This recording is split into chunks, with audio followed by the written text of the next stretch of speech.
যতদিন যায় বিজ্ঞানীরা খুঁজাইয়া খুঁজাইয়া কিছু জিনিস বাহির করে, যেমন বুড়িয়াঙ্গুলের চাপ, কোটি কোটি বিলিয়ন বিলিয়ন মানুষ, এক বুড়িয়াঙ্গুলের চাপের সাথে আরেকটা মেয়ে নাই। জোরে বলেন আর ফিঙ্গারের তো নাই, ফিঙ্গারের তো আর পাঁচটা চাপ দিলে তো পৃথিবীর একটার সাথে একটার মিল হয় না। আল্লাহ পাক সারা বডি বানাইছেন একরকম, কিন্তু এর ভিতরটা বানিয়েছেন এরকম। সুবহানাল্লাহ, আল্লাহ কি শুকরিয়া আদায় করবো আমরা। পা থেকে মাথা পর্যন্ত বডিতে একরকম করেছেন। একটু ঠান্ডা হইলে পরে নিচে আর কতটা যে লাগাতে লাগে, এটাকে আল্লাহ এমন এক সিস্টেম বানিয়েছে, যত ঠান্ডা লাগো চোখে লাগে আর এই গালে ঠান্ডা লাগে না। এটা যেমন আল্লাহ কন্ডিশনের মতো বানিয়েছেন। কি শুকর আদায় করবো আল্লাহ কাছে। সারা বডি কেমন আছে দেখার দরকার পড়ে না, শুধু মানুষের এই জোয়ালের মধ্যখানে এই ড্রয়িংটা দেখলে বোঝা যায় মানুষ সুন্দর না কালো। ঠিক আছে, ওইটা দিয়ে মানুষের পছন্দ। ঠিক ঠিক, কি সুন্দর আল্লাহ করছে। কিন্তু ওই কপালের চুল ওঠার নিচ থেকে দুধনের নিচে কানের লতি থেকে আরেক কানের লতি, এটা হলো ওযুর মধ্যে একটা ফরজ দৌত করা। এই দৌত করা জায়গাটাকে আল্লাহ এমন ভাবে তৈরি করলে তখন থেকে এখন পর্যন্ত, এখন থেকে কিয়ামত পর্যন্ত যত মানুষ পৃথিবীতে আসবে একজনের সাথে আরেকজনের হুবহু মিল্লা। আল্লাহ এমন এক বেশম করে দিয়েছে, আসবেন যারা তারাও এক সমান হবে না। ঠিক ঠিক, এক সমান হবে না, কিছু না কিছু বেশ কম আছে, কিছু না কিছু বেশ কম আছে।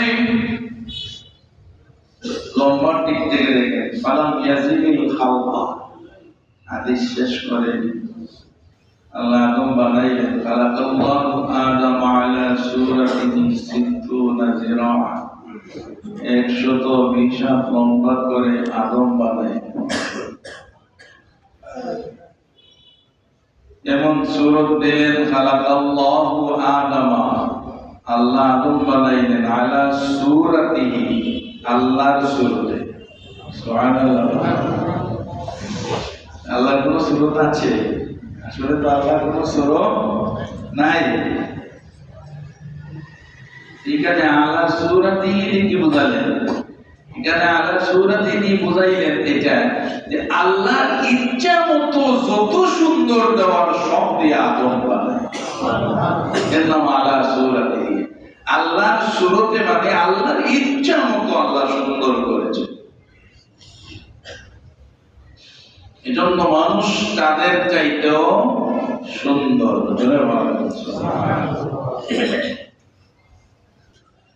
আল্লাহ পাক আদম আলাইহিস সালামকে বানায়া তার হাবিব রাহমাতুল লিল আলামিনের মাধ্যমে শেষে জানাইয়া দিলেন ফালাম ইয়াজিল খালকা,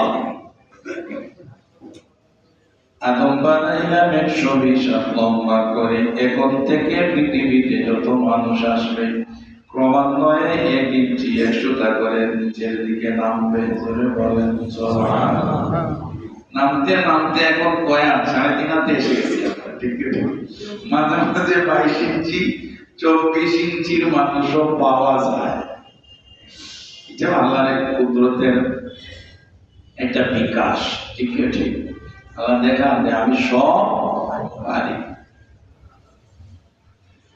আল্লাহ পাক কুনতুম খায়রা উম্মাতিন, আল্লাহ কোরআনে কারিমে বলেন তোমরা রে আমি সবচাইতে উত্তম উম্মত বানাইছি, তোমাদের সবচাইতে উত্তম জাতি বানাইছি। এর অর্থটা হলো এই, তোমরা যে শ্রেষ্ঠ জাতি, শ্রেষ্ঠত্ব তোমরা রক্ষা করবা। আল্লাহ পাক আমাদেরকে নিয়ামত দেওয়ার আগে খুশির সংবাদ দেন, এরপরে বলেন ওইটা তোমরা করবা।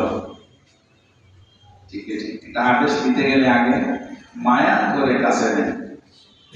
আপনি আপনার ছেলেকে কোনো কঠিন নির্দেশনা দিতে গেলে কাছে নেবেন,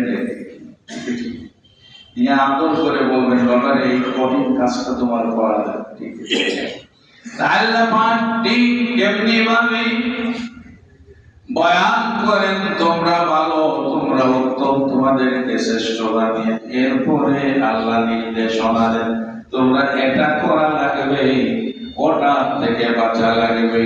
ওইটা যদি করো শ্রেষ্ঠত্ব বজায় থাকবে, ওইটার থেকে যদি দূরে থাকো শ্রেষ্ঠত্ব বজায় থাকবে। আর যদি এইসব পাঁচ পিস না করে এক করে ফেলো, তাইলে তোমরা কাল আনামি বালুহুম আযাল, পশুর থেকে আরো খারাপ, বরঞ্চ চতুষ্পদ পশু তোমাদের চাইতে বহু ভালো। জোরে বলেন না। চিন্তা করতেছে আল্লাহ যেমন একটা নির্দেশের আগে আল্লাহ ডাকেন পুরো মায়া আইয়ুহাল্লাযীনা আমানু, ইয়া আইয়ুহাল্লাযীনা আমানু, তিনটা ডাক আছে আল্লাহ। সবচাইতে মায়াটা হলো যখন ঈমানদার বলে ডাক দেন, মাঝে মাঝে ইয়া আইয়ুহান নাস বলে ডাকছেন। পৃথিবীর সব মানুষকে